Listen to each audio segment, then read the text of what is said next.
يدو أهيد ما دام ولي وكيل راي تبي ميزانية سنة لبكون يشني طبعا حكومة كذي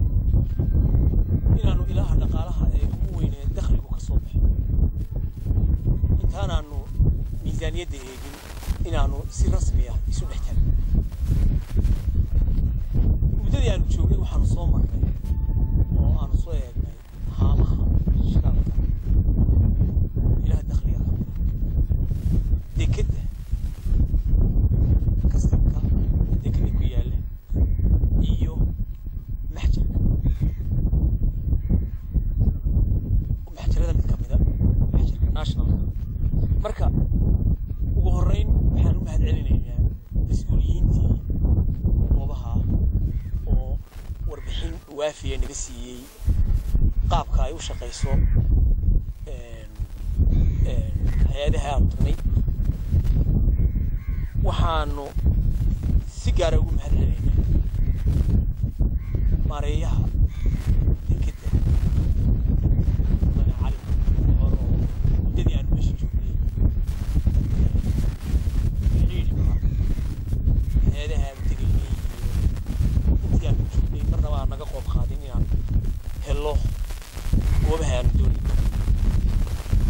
ودي مرة كانوا قلتني كدنا وربحين كلير نقسي وحنو مهد علينا شغل عصبي هذا أي وضان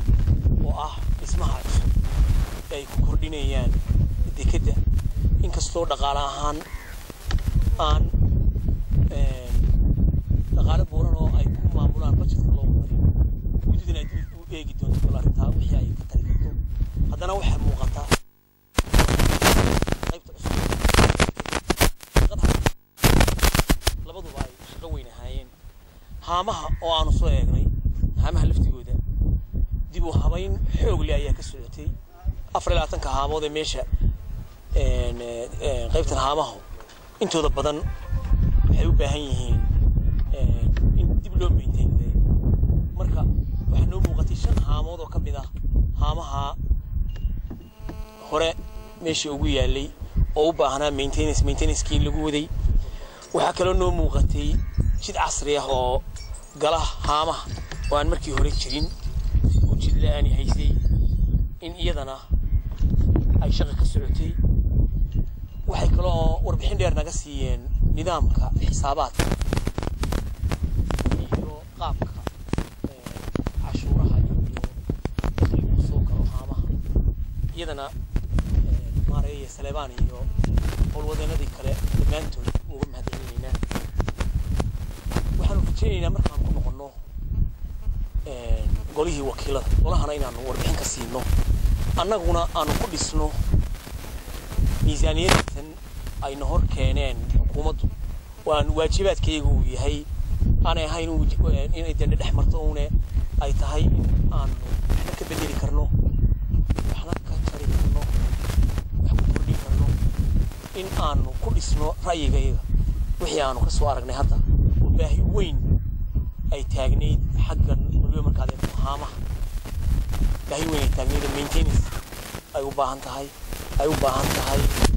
دومي سوق لي هامه سوق هذه بدأ شتاء أو باهن إن لنا كرديو قوة شرينا تيجي للكرديو وحيالها صوت بدن إن أنا نو ديبو يغنو يلا يا ربنا كتير شريان مرة لبعض أنا بقول بيا مجا كتير بقالها يا جولها وكيلة وحنو ما هتعلمني مارياشا هامها يدي كده وسيجارة الذي سيجارة نلوش قيني وحنكلهم هالعلمي يا ماريها محجر كريسن ويسوونه ما أنت وربحين غير نقسيي وحنكلهم هالعلمي يا كاستم قاسمها كاستم ويسوونه وربحين وافية نقسيي حولها كاستم هذا اللي وحنا كوري جريء وهي جديدة سواء كان هي مدن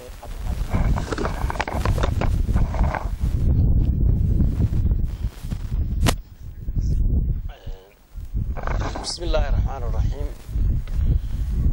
طبعا sida uu sheegay Saciid waxaanu muddo 2 cisho maanta iyo shalayba ku jirnay hawshan guddiga dhaqaaluhu ay ku eegayeen ama ku kormeerayeen ilaha dakhliga ugu waaweyn wadanka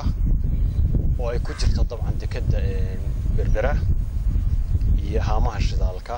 iyo waaxda customka ee wasaaradda maaliyadda marka aanu soo koobno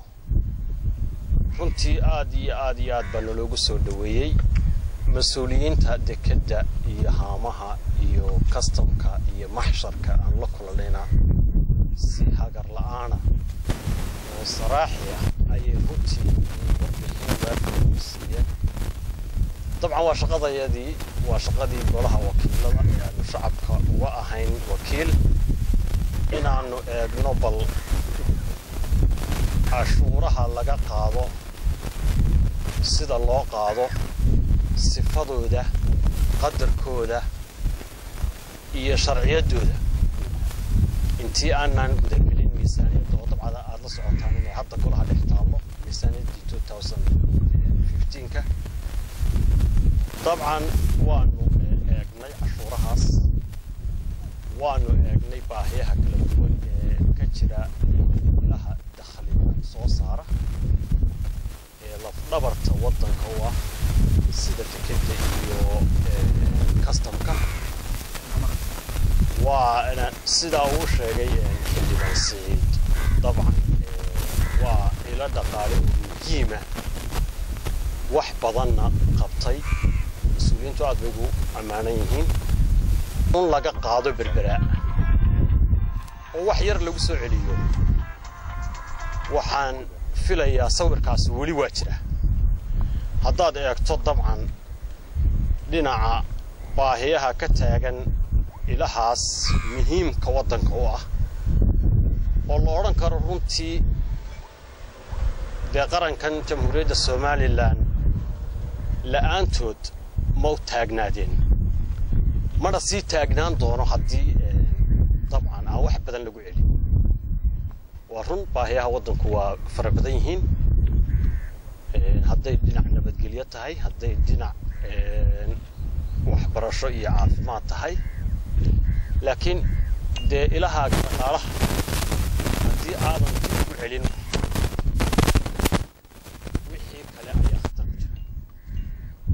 sawirkaas waa muuqda oo ku amaanana mas'uuliyiinta halkan joogtay xukuumadda wax badan oo la qabtay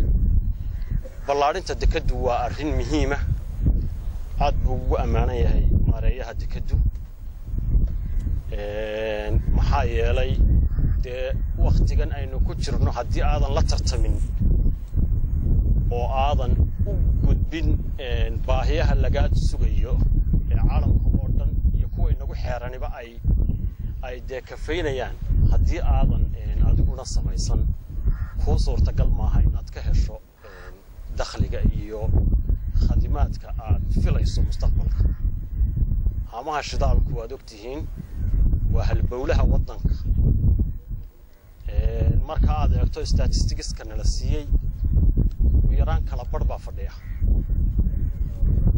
ugu yaraan caqliga way u muuqanaysaa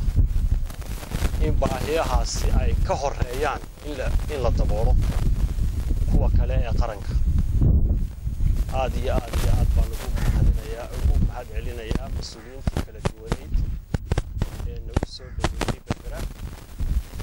wax allaale iyo wixii aanu ka wada hadalnay dabcan warbixintayada aan soo saaray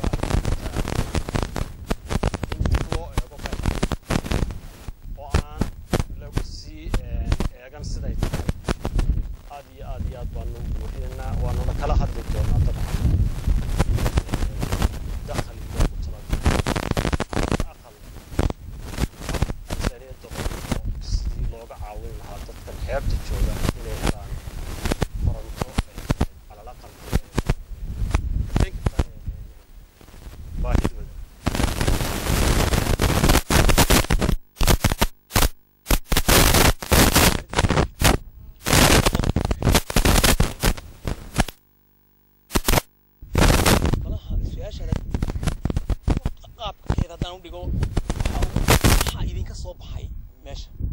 waxa nooga soo baxday ugu weyn waxa weeye hay-adaha ugu balbalaaran ee uduriska miisaaniyadda lacagaha ugu ballaaran laga sugayay dekada iyo haamuhu iyo ka mid yihiin waxaad moodaa in si xoog leh loo maroorinayo markaad eegto waxay